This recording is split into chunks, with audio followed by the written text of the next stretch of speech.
સુમનદીપ વિદ્યાપીઠના માનનીય સ્થાપક અધ્યક્ષ ડૉક્ટર મનસુખ શાહ સાહેબના 75મા જન્મોત્સવની હર્ષોલ્લાસપૂર્વક ઉજવણી સુમનદીપ વિદ્યાપીઠ પરિવાર દ્વારા સેવાભાવના સાથે કરવામાં આવી।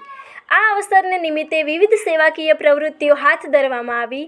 સૌપ્રથમ બંધન બેંક દ્વારા ACLS એમ્બ્યુલન્સનું દાન સુમનદીપ વિદ્યાપીઠને અર્પણ કરવામાં આવ્યું।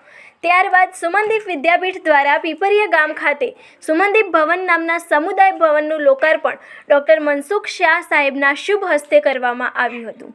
પછી પીપરિયા ગામના તમામ ગ્રામજનો માટે સામૂહિક ભોજનનું આયોજન કરવામાં આવ્યું અને ધીરજ હોસ્પિટલના તમામ દર્દીઓને ફળ વિતરણ પણ કરવામાં આવ્યું। આ સર્વ સેવાકીય પ્રવૃત્તિઓ ડૉક્ટર મનસુખ શાહ સાહેબની ઉપસ્થિતિમાં સફળરૂપે પૂર્ણ થઈ, જે સ્વયં સેવાના જીવંત પ્રતીક છે। સુમનદીપ પરિવાર તરફથી ડૉક્ટર મનસુખ શાહ સાહેબને તેમના 75મા જન્મદિવસની હાર્દિક શુભકામનાઓ તથા તેમની તંદુરસ્તી, દીર્ઘાયુષ અને અવિરત સેવા યાત્રા સતત ચાલુ રહે તેવી હાર્દિક પ્રાર્થના કરવામાં આવે છે। રિપોર્ટર મુકેશ પરમાર, વાઘોડિયા।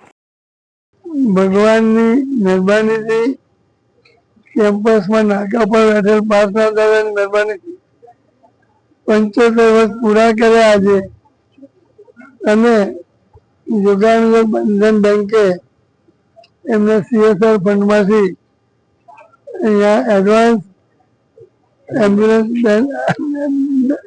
એમ્બ્યુલન્સ આપી એ બદલ બેંકના અમે ઉપકારી છે, અને એ એમને જે આપી છે એનો ઉપયોગ વાઘોડિયા તમામ સુરત જિલ્લામાં લોકોની મદદ થાય એ આશયથી એમને આપી છે, અને અમે પણ બંધન બેંકને ખાતરી આપીએ એ આશયથી એનો સારો ઉપયોગ થાય એ અમારી અપેક્ષા છે।